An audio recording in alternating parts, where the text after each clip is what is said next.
大悟や、こんな夢を見た。何でもほど古いことで、神代に近い昔と思われるが、自分が戦をして運悪く負けたために、生け捕りになって敵の大将の前に引き据えられた。その頃の人はみんな背が高かった。そうしてみんな長い髭を生やしていた。革の帯を締めて、それへ棒のような剣を吊るしていた。弓は藤づるの太いのをそのまま用いたように見えた。漆も塗ってなければ、磨きもかけてない。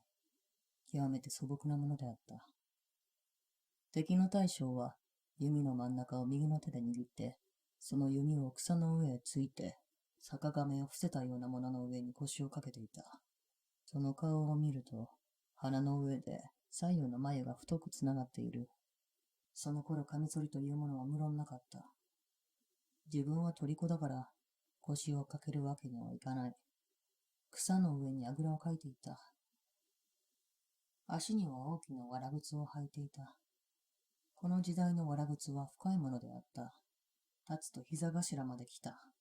その端のところは藁を少し編み残して房のように下げて、歩くとバラバラ動くようにして飾りとしていた。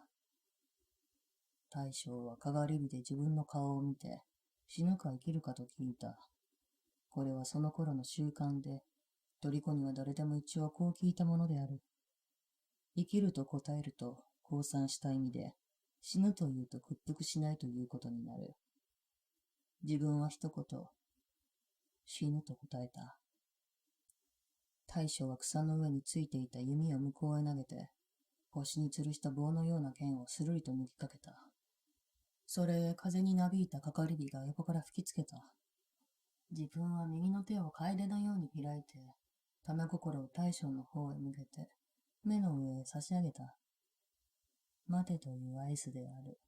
大将は太い剣をカチャリと鞘に収めた。その頃でも声はあった。自分は死ぬ前に一目思う女に会いたいと言った。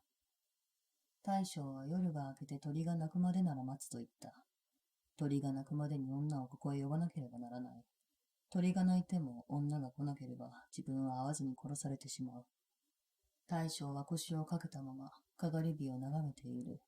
自分は大きな藁靴を組み合わしたまま草の上で女を待っている。夜はだんだん更ける。時々、かがり火が崩れる音がする。崩れるたびにうろたえたように炎が大将になだれかかる。真っ黒な眉の下で大将の目がピカピカと光っている。すると誰やら来て、新しい枝をたくさん火の中へ投げ込んでいく。しばらくすると、火がパチパチとなる。暗闇を弾き返すような勇ましい音であった。この時女は、裏の奈良の木につないである白い馬を引き出した。伊達髪を三度撫でて、高い背にひらりと飛び乗った。蔵もない、あぶみもない、裸馬であった。長く白い足で太腹を蹴ると、馬は一山に駆け出した。誰かがかがりを突き出したので、遠くの空が薄明るく見える。馬はこの明るいものをめがけて闇の中を飛んでくる。鼻から火の柱のような息を二本出して飛んでくる。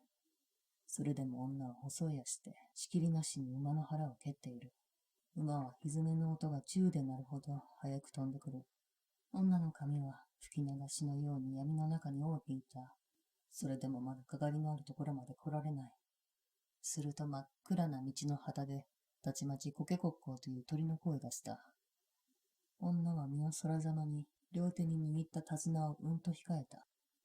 馬は前足の蹄を固い岩の上にはっしと刻み込んだ。コケコッコーと鶏がまた一声鳴いた。女は、あ、と言って、締めた手綱を一度に緩めた。馬はもろ膝を折る。乗った人と共に、まともへ前へのめった。岩の下は深い淵であった。蹄の跡は、未だに岩の上に残っている。鳥の鳴く真似をした者は天の弱である。この蹄の跡が岩に刻みつけられている間、天の弱は自分の仇である